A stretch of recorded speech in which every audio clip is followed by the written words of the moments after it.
नमस्कार। आज हम बात कर रहे हैं भारत और रूस के बीच जो कच्चा तेल का व्यापार चल रहा है उस पर, और खासकर जो डोनाल्ड ट्रंप ने कहा है, जो तीखी बातें कही हैं, उसको देखेंगे। हाँ बिल्कुल। हमारे पास कुछ आर्टिकल्स हैं, एनालिसिस हैं, जो इस काफी उलझे हुए मामले पर रोशनी डालते हैं। तो आज का मकसद यही है कि ट्रंप के आरोप क्या हैं, भारत का जवाब क्या है, और ये पूरा जियोपॉलिटिकल एंगल क्या है इसका। सही बात है। क्या ये सिर्फ एक ट्रेड डील है या फिर ये भारत की जो अपनी स्वतंत्र विदेश नीति है उसका कोई टेस्ट केस बन गया है? हाँ, ये देखना होगा। चलिए तो फिर इसकी गहराई में उतरते हैं। बिल्कुल। तो शुरुआत करते हैं ट्रंप के आरोपों से। उनका मेन कहना है कि भारत रूस से सस्ता तेल ले रहा है और फिर उसे ऊंचे दाम पर बेच रहा है। हाँ, और इससे उनके हिसाब से रूस को पैसा मिल रहा है यूक्रेन युद्ध जारी रखने के लिए। अच्छा। और शब्द भी उन्होंने काफी कड़े इस्तेमाल किए हैं। कहा है कि भारत बहुत पैसा बना रहा है जबकि यूक्रेनी मर रहे हैं, ये तो अमानवीय है। और सिर्फ इतना ही नहीं, धमकी भी दी है। कहा है कि भारतीय सामान पर 100% तक का सेकेंडरी टैरिफ लगा सकते हैं। 100% सेकेंडरी टैरिफ मतलब थोड़ा समझाएंगे ये? हाँ, सेकेंडरी टैरिफ का मतलब होता है कि अगर अमेरिका के किसी देश, जैसे अभी रूस से मतभेद है, तो वो उन देशों पर भी टैक्स लगा सकता है जो रूस के साथ व्यापार कर रहे हैं, मतलब भारत पर। ओके। और ये दोस्ती वाली बात भी कही उन्होंने। हाँ, कि भारत दोस्ती का दावा करता है पर देखिए रूस का साथ दे रहा है, ये उनका तर्क है। ये तो काफी सीरियस आरोप है, लेकिन एक सवाल मन में आता है, क्या सिर्फ भारत ही ऐसा कर रहा है? मतलब क्या और देश नहीं खरीद रहे रूस से? ये बहुत ही जरूरी सवाल है और यहीं पर मामला पेचीदा हो जाता है।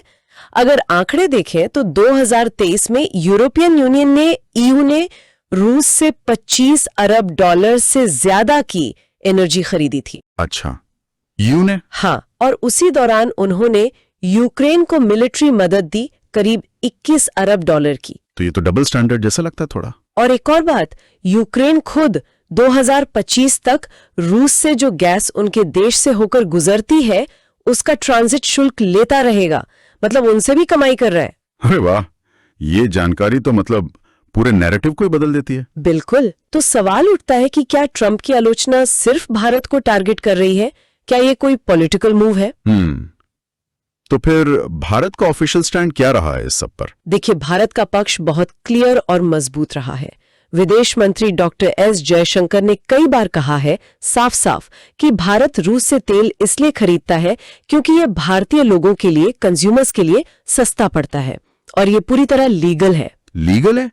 क्योंकि कोई इंटरनेशनल बैन तो है नहीं रूसी तेल पर। एग्जैक्टली, कोई अंतर्राष्ट्रीय प्रतिबंध नहीं है और भारत की पॉलिसी के 3 मेन पॉइंट्स हैं। एक तो रूस से पुराने रिश्ते हैं हमारे। हाँ, वो तो हैं। दूसरा, जैसे आपने कहा, कोई बैन नहीं है। और तीसरा और सबसे अहम, भारत अपनी एनर्जी जरूरतें पूरी कर रहा है जो कि देश के हित में है, नेशनल इंटरेस्ट में है। सही बात है। और आंकड़े देखें तो युद्ध से पहले भारत सिर्फ करीब 2.5% तेल लेता था रूस से। हाँ, बहुत कम था। और अब वो बढ़कर 33% से भी ज्यादा हो गया है। तो रूस अब भारत का सबसे बड़ा कच्चा तेल सप्लायर है। हाँ। ये तो बहुत बड़ा शिफ्ट है। अच्छा, ट्रंप ने जो वो मानवीय पहलू जोड़ा था कि भारत को यूक्रेन के लोगों की परवाह नहीं है, उस दावे का क्या? देखिए, वो कहना थोड़ा तथ्यों से परे लगता है, क्योंकि जैसे ही युद्ध शुरू हुआ भारत ने ऑपरेशन गंगा चलाया। हाँ, वो छात्रों को निकालने वाला। बिल्कुल। हजारों भारतीय छात्रों को सुरक्षित वापस लाया गया यूक्रेन से।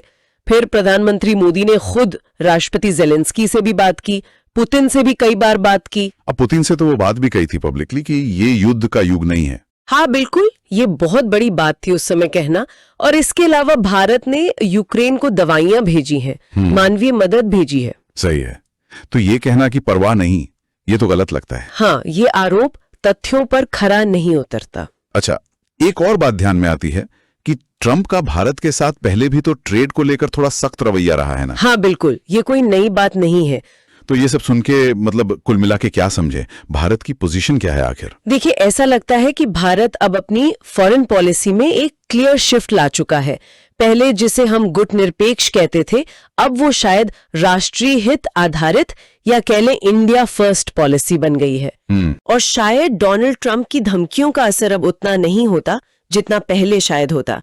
भारत अब खुद को ग्लोबल साउथ यानी विकासशील देशों की एक अहम आवाज के तौर पर देख रहा है और अपने फैसले खुद ले रहा है। बिल्कुल, अपने फैसले खुद ले रहा है, मैसेज साफ है, भारत सहयोग चाहता है, पार्टनरशिप चाहता है, लेकिन किसी के आदेश नहीं मानेगा, चाहे वो अमेरिका हो या रूस। तो यहां आकर अब ये बड़ा सवाल खड़ा हो जाता है कि क्या भारत भविष्य में, चाहे वो ट्रंप हो या कोई और, ऐसे किसी दबाव के आगे झुकेगा या अपनी इसी स्वतंत्र विदेश नीति और राष्ट्रीय हितों पर टिका रहेगा? और इसी से जुड़ा सवाल ये भी है जो सोचने वाला है कि ये जो दुनिया बदल रही है, इसमें भारत अपनी एनर्जी सिक्योरिटी और अपनी स्ट्रेटेजिक आजादी, इन दोनों को बचाते हुए अमेरिका और रूस जैसी बड़ी ताकतों के साथ अपने रिश्तों को कैसे बैलेंस करेगा, ये देखना बहुत अहम होगा आगे। बिल्कुल, ये सवाल तो बना ही रहेगा। धन्यवाद। धन्यवाद।